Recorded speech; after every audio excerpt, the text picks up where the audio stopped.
do que a gente estava falando com a Mari, dentro dessa pressão, desse dilema que os bancos estão vivendo sobre a aplicação ou não de sanções a Alexandre de Moraes no que diz respeito a movimentações em contas brasileiras do ministro. A gente teve um debate importante, em torno de uma decisão do ministro Flávio Dino, que tem sido gerado discussões também dentro do próprio STF por causa de ele ter usado uma ação de um tema diferente para blindar o colega Alexandre de Moraes, alvo das sanções que a gente analisava por aqui. A gente lembra que o Dino aproveitou a relatoria de uma ação sobre o rompimento da barragem de Mariana, em Minas Gerais, para determinar imediatamente que ordens de governos estrangeiros não podem ser aplicadas no Brasil sem homologação do Supremo. O problema é que a única ação que estava tramitando sobre a Lei Magnitsky, que foi aplicada a Moraes, estava a cargo do ministro Cristiano Zanin. Ele já tinha sinalizado que pretendia ouvir com calma os bancos e outros agentes do mercado financeiro antes de tomar qualquer decisão. Aí, alguns ministros do STF avaliam que o Dino não normalizou o absurdo que é um governo estrangeiro querer pautar decisões do Poder Judiciário brasileiro. Além disso, seria um recado aos bancos brasileiros, essa atitude de Dino, que ficam proibidos de aplicar sanções a Moraes e que quem desobedecer a determinação vai ser punido. Já as instituições financeiras ficaram completamente perdidas com a decisão e não sabem exatamente o que fazer, mas vem se cobrando uma pressão nesse sentido, professor. Eu queria te ouvir sobre essa ação do Flávio Dino chegando aqui agora, na noite dessa terça-feira, já a que ponto que a gente está na discussão e essa divisão de se ele se apressou ou não no que eram os planos para tratar sobre esse assunto tão grave aqui no Brasil. Bem, Natália, desculpe. Eu creio que o Flávio Dino talvez pudesse ter construído um consenso maior pelas informações que nós temos, não apenas dentro do STF, sobretudo porque, como você mencionou, a relatoria estava ou ainda está com o Cristiano Zanin, mas também com os bancos. Talvez uma evidência nesse sentido, talvez do apressamento dele, é o valor das ações dos bancos já caíram hoje, o que mostra que, de fato, essa não é uma discussão que, ainda que ela deva se dar nos termos da defesa da soberania do país, de que o Brasil tem legislação própria para lidar com os problemas que envolvem as suas instituições, nesse caso os bancos, as instituições financeiras. O Brasil tem um sistema financeiro bastante robusto, inclusive em termos de controle de regras, quando comparado com outros países, mas o fato é que os bancos não são autarquias que operam apenas no território nacional. Eles têm operações em outros países, e sobretudo nos Estados Unidos. E, de um lado, os bancos estão com uma clara pressão de que serão punidos nos Estados Unidos, ainda que mantenham contas em reais para, por exemplo, Alexandre de Moraes e outros ministros do STF sigam operando pelas suas contas. E, por outro lado, o ministro Flávio Dino diz que os bancos serão punidos aqui se não mantiverem as contas do Alexandre de Moraes, seus familiares e de outros que possam vir a ser punidos por Donald Trump. Então, nesse sentido, os bancos estão diante de uma dupla lógica, por assim dizer, que pode ter efeitos muito deletérios para a movimentação financeira, para o valor das suas ações, e acho que essa é uma questão que ela talvez mereça, diferentemente de outras, um cuidado um pouco maior, porque no mundo hoje em dia do capitalismo financeiro, digamos assim, completamente interligado, qualquer decisão que afete as ações dos bancos num país pode ter efeitos muito ruins para a sustentação financeira dessas instituições. Então, de um lado, eu acho que não está politicamente errado o ministro Flávio Dino, e acho que esse é um recado que ele está dando, de que o Brasil, no sentido de não expor mais uma vez o próprio Alexandre de Moraes, mas dizendo politicamente o Brasil não aceitará a interferência de um país estrangeiro sobre as suas decisões soberanas, mas o caso em si ele enseja um complicador muito maior do que, por exemplo, outras decisões que já vêm sendo tomadas nessa mesma direção. Então, talvez aí tenha que botar um pouco de água na fervura e tentar identificar, eventualmente, com as áreas técnicas da Secretaria do Tesouro lá dos Estados Unidos, a possibilidade de que alguma racionalidade nessa discussão seja mantida e que ela não seja politizada de tal maneira que ela pode ter efeitos muito ruins para os bancos brasileiros, para os bancos que operam nos Estados Unidos. Então, talvez, nesse sentido, o ministro Flávio Dino pudesse ter, ao que se sabe, não ter escutado os bancos, o que não aconteceu, para construir uma decisão que fosse mais alinhada, ainda que não necessariamente essa fosse uma consequência, porque você mencionou há pouco a imprevisibilidade do Donald Trump e o fato de ele estar politizando toda e qualquer discussão em relação ao caso do Bolsonaro, e, portanto, tarifário e outras consequências aplicadas à economia brasileira, talvez não tenha muita lógica. Mas acho que no fim do dia, a decisão do Flávio Dino agora coloca a situação num impasse muito grande, porque agora qualquer recuo poderá ser visto pelo Donald Trump e será certamente utilizado pelo Donald Trump como vitória sua, que impôs uma derrota política para o Brasil e para o STF, no momento em que o STF não pode estar fragilizado, porque ele está diante do julgamento que virtualmente deverá condenar Bolsonaro. Então, há que se pensar também no contexto mais amplo no qual essas medidas venham a ser adotadas, porque ela tem efeitos correlatos com outras decisões que o STF, aí, amanhã, depois de amanhã, por assim dizer, deverá decidir, né? Com certeza, o contexto aqui para a gente ir analisando, entendendo o estender das cordas, né, coach? O senhor quer falar também sobre o assunto? Porque é isso que a gente está vendo, né? Um destaque ali que foi mais para o lado político do que jurídico dessa decisão do Dino, mas muito importante o professor pontuar aqui que está dentro desse contexto de que o STF também não pode mostrar fragilidade no momento se houver algum recuo. Nessa história toda, Natália, tudo é política, viu? Não tem aí ninguém que escape disso, né? Desde o início da primeira carta do Trump para o Brasil, a questão é política, né? Não é só jurídica. Agora, eu queria só comentar uma coisa do professor Green. Os ministros do Supremo Tribunal Federal se reuniram esses dias aí com os diretores dos grandes bancos brasileiros exatamente para discutir esse problema, né? E não vazou muita informação, mas houve um encontro, cada um mostrou as suas preocupações e tal. Agora, o fato concreto é que o Trump ele recebe informações de Eduardo Bolsonaro, que está lá para fazer isso, e aquele outro neto do general Figueiredo, né? E isso é um bullying diário.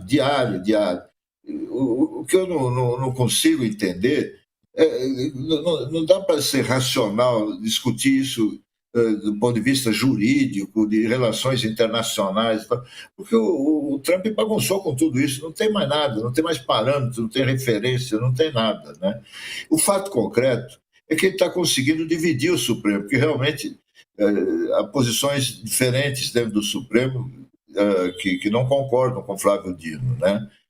Mas é isso que ele quer dividir o Supremo para poder salvar o Bolsonaro e levar ele de volta à presidência do Brasil ou virar governador interventor da colônia. Que é isso, esse é o objetivo final do Trump. O Alexandre de Moraes é apenas um caminho, um meio dele conseguir o objetivo final dele, que é desestabilizar o governo brasileiro, influir na eleição do ano que vem, salvar o Bolsonaro e, se não conseguir colocar na presidência, aí não sei de que maneira ele faria isso, porque ele pode tudo, né? É um imperador, né?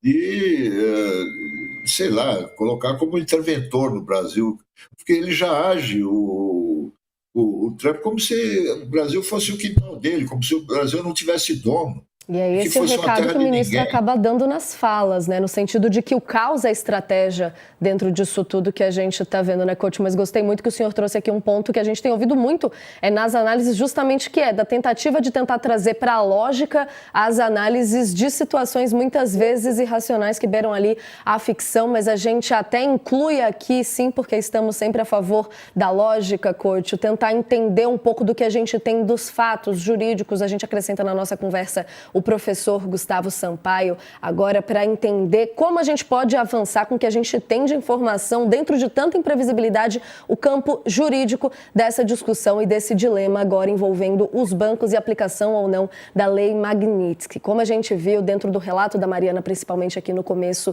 do programa, a vontade, a tentativa, os esforços de Eduardo Bolsonaro e do Paulo Figueiredo nas articulações lá nos Estados Unidos é que a aplicação da Magnitsky passe também para as contas brasileiras do ministro Alexandre de Moraes, trazendo no contexto de que os sistemas bancários, todos eles têm relações internacionais também envolvidas, mas a gente ainda não entendeu direito qual que é o nível da aplicação da Lei Magnitsky, se ela não se aplicaria só em questões envolvendo transações com o dólar, com o território americano. E agora, então, esse recado do ministro Flávio Dino com um tom mais político de defesa da soberania do país, na mesma linha que a gente viu também em uma entrevista recente do ministro Alexandre de Moraes ao Washington Post. Professor Gustavo Sampaio se juntando aqui a gente, já começo soltando essa polêmica do dia aqui para você, professor. Como que a gente chega nessa terça-feira agora no entendimento? O que a gente tem de fato para entender o limite da aplicação da Magnitsky, até que ponto essa história pode se escalar em termos de sanções financeiras aos ministros aqui? Uma boa tarde ao senhor. Boa tarde, Natália, Couto, Eduardo. Boa tarde a todos que nos acompanham no UOL. O que está acontecendo, Natália, é o que inexoravelmente aconteceria, porque a soberania existe. Ela juridicamente é definida como grau máximo de poder. Não há grau maior de poder nas relações internacionais e nos estados nacionais do que a soberania em si. E o Brasil também não pode acovardar-se. Ele tem, num dado momento, quando chamado a decidir, e dizer o óbvio. O que o ministro Flávio Dino disse na decisão na ADPF, na arguição de descumprimento de preceito fundamental 1178, foi o óbvio, o evidente, que a lei estrangeira só se aplica no Brasil nas hipóteses do direito internacional privado e quando o Brasil admite, e que uma sentença estrangeira só se aplica em território brasileiro quando o procedimento de homologação de sentença estrangeira é observado, o que, aliás, está no texto constitucional. A própria Constituição da República diz, no seu artigo 105, inciso 1º, que é o Superior Tribunal de Justiça, por aqui, no nosso país, que tem competência para dizer se uma sentença estrangeira pode ou não se aplicar em território brasileiro. Mas o problema não é meramente jurídico, e ele é juridicamente quase sem solução, Natália. Porque as instituições financeiras agora estão premidas entre duas forças. Porque essa ideia antiga de que o território é a base geofísica do exercício da soberania, de que o território também é um elemento constitutivo do Estado, como a soberania também é um elemento constitutivo do Estado nacional, essa ideia é válida na atualidade, mas ela colide com as relações econômicas no mundo tecnológico, relações essas que são relações virtualizadas, transnacionalizadas e virtualizadas. Então os bancos agora dizem, eu estou sim disposto a cumprir a lei brasileira e a ordem judicial brasileira. Mas esses bancos têm relações imbricadas com o capitalismo norte-americano, detenções pelo capitalismo norte-americano, e eles podem sofrer sanções graves se esse ato de arrogância da Casa Branca não for observado por eles. Olha, eu falo uma coisa, Natália, em sede retórica, mas que tem algum significado.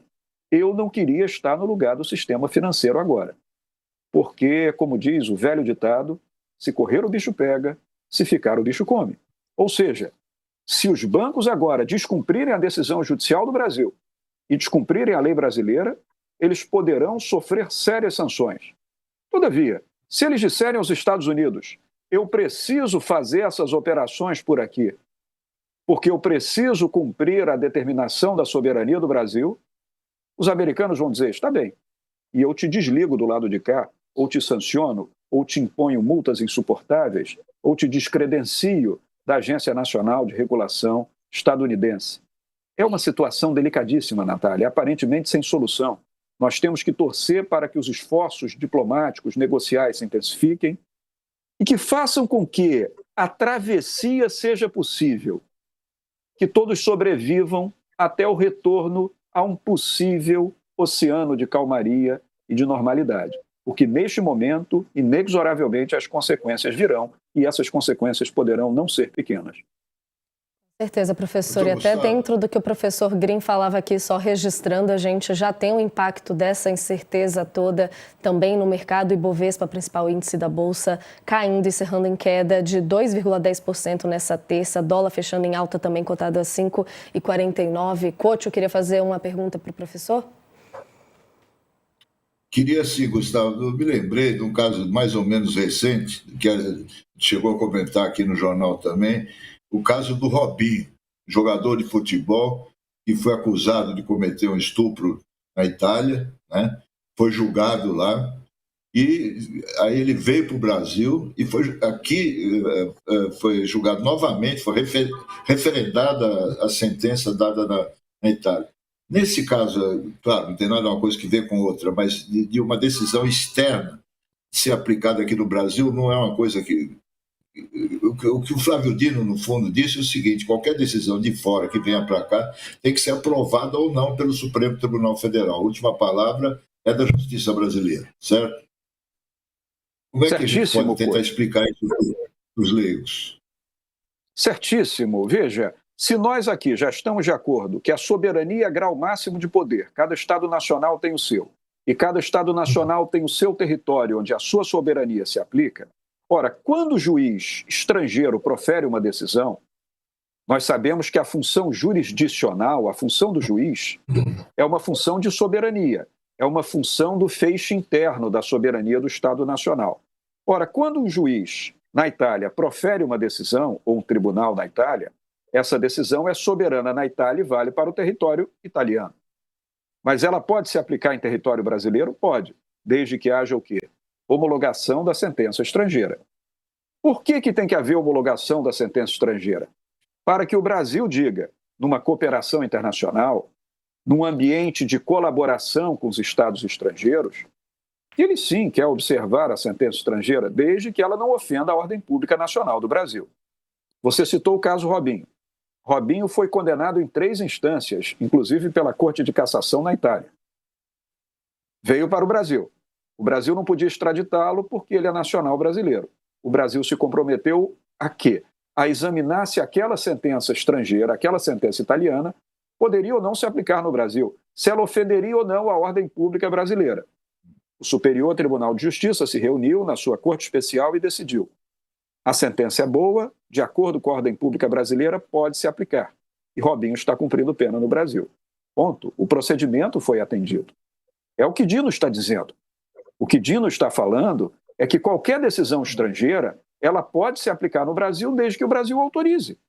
Assim como qualquer lei estrangeira pode ter algum efeito negocial, vigencial no Brasil, se o Brasil assim entender possível. É uma questão de soberania. O problema é que, diferentemente do caso da Itália, no caso aqui nós estamos falando de um ato do governo norte-americano baseado no erro de aplicação de uma lei, que é a Lei Magnitsky. A Lei Magnitsky se destina a outra finalidade e ela é muito importante. Ela se destina a sancionar chefes tiranos de estados estrangeiros que autorizem tortura, que façam práticas desumanas nos seus estados, ou agentes externos inimigos da pátria americana que a ameacem de terrorismo ou coisas assim. É para isso a Lei Magnitsky? Não é para sancionar um juiz da 4ª maior democracia do mundo. Ora, então quem é que pode agora dizer se a Lei Magnitsky foi mal aplicada ou não, com força soberana para isso? É o Poder Judiciário dos Estados Unidos da América, não é o Poder Judiciário do Brasil. Isso terá que ser questionado no Poder Judiciário americano. Enquanto isso não acontece, nós ficamos por aqui, dizendo o óbvio, reiterando evidências, dizendo o que a Constituição manda dizer e torcendo para não acontecer o pior, Ricardo. Beleza, professora. A gente vai aproveitar para fazer um rápido intervalo. Quem está acompanhando a gente na TV são só 3 minutinhos, mas a conversa segue lá no YouTube. Estamos de volta aqui agora durante só o nosso intervalo no YouTube. Queria aproveitar para te ouvir também, professor, sobre as respostas, né? Diante dessas dúvidas todas de como vai ser aplicada ou não a Lei Magnitsky, bancos públicos e privados têm aconselhado ministros do STF a abrirem contas em cooperativas que não sejam alcançadas pelo governo norte-americano. A informação é da colunista Mônica Bergamo, da Folha de São Paulo. Até agora, só Alexandre de Moraes, a gente sabe, foi atingido pela punição, mas já existe aí essa prevenção, essas tentativas que a gente está vendo dentro também de um certo caos em termos de comunicação, porque a gente sabe que muito disso é usado em termos da retórica, do discurso, para criticar o STF ainda mais, professor. Nesse momento que a gente está agora, o que a gente pode ver de organizações e respostas públicas ou não da Corte dentro do que a gente está vendo e da pressão aumentando dos Estados Unidos?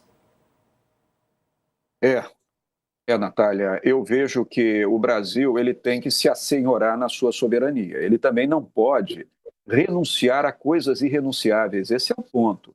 É isso que muitos não estão entendendo nos pronunciamentos, por exemplo, do ministro Dino, por exemplo, do ministro Moraes. Na vida, nós podemos renunciar o renunciável, não renunciar o irrenunciável. Soberania não se renuncia, né? Então, nós temos questões que têm que ser ditas. Agora, ao mesmo tempo em que soberania não se renuncia e que coisas óbvias têm que ser reiteradas, Natália, nós temos que reconhecer a realidade da vida e do mundo. Nós estamos falando de uma imposição de força que vem do governo americano. O governo de um país que tem cerca de 14 vezes mais produto interno bruto do que o Brasil. O governo de um país que controla 25% do orçamento militar do planeta. Tem uma hora que a lei, que a Constituição, que a retórica, que o dizer, que a sentença judicial, nada resolve. Nós estamos falando de um momento difícil. A nossa sorte é que o presidente Donald Trump, ele é uma pessoa típica do mundo da pós-verdade, é um líder populista da direita do mundo da pós-verdade, e ele muitas vezes recua, negocia, recua aqui e ali. De modo que eu acho que as instituições financeiras no Brasil poderiam fazer um esforço colaborativo, junto com as entidades, grandes entidades de representação, como a CNSEG, como a Federação Brasileira de Bancos, a FEBRABAN e outras, para negociar com o capital, com o capitalismo americano, provando, inclusive, que os setores econômicos dos Estados Unidos também estão sofrendo com isso, para que, aos poucos, a pressão dos próprios setores econômicos nos Estados Unidos, talvez do próprio sistema americano financeiro, possa levar a um afrouxamento dessas sanções. Nós não temos outro caminho, Natália. Nós não temos muito mais a fazer. O que o Brasil poderia fazer, ele já fez. Agora, de fato, dizer que ministros corram para forças financeiras que não tenham dependência do capital americano é um bom caminho. O problema é que nós não chegamos ainda no plano ideal, que é buscar um multilateralismo que faça com que o Brasil não seja mais um eterno dependente de uma nação estrangeira. As grandes bandeiras de cartão de crédito que nós usamos são norte-americanas. As redes sociais que nós usamos são quase todas controladas pelos Estados Unidos. Muita coisa entre nós depende dele.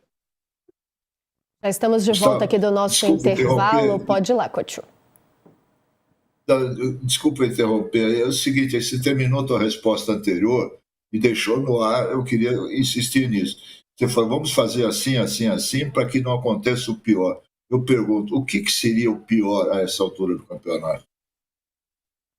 Eu acho que o pior nessa altura do campeonato, Coach, é uma pane no sistema financeiro. É disso que eu temo.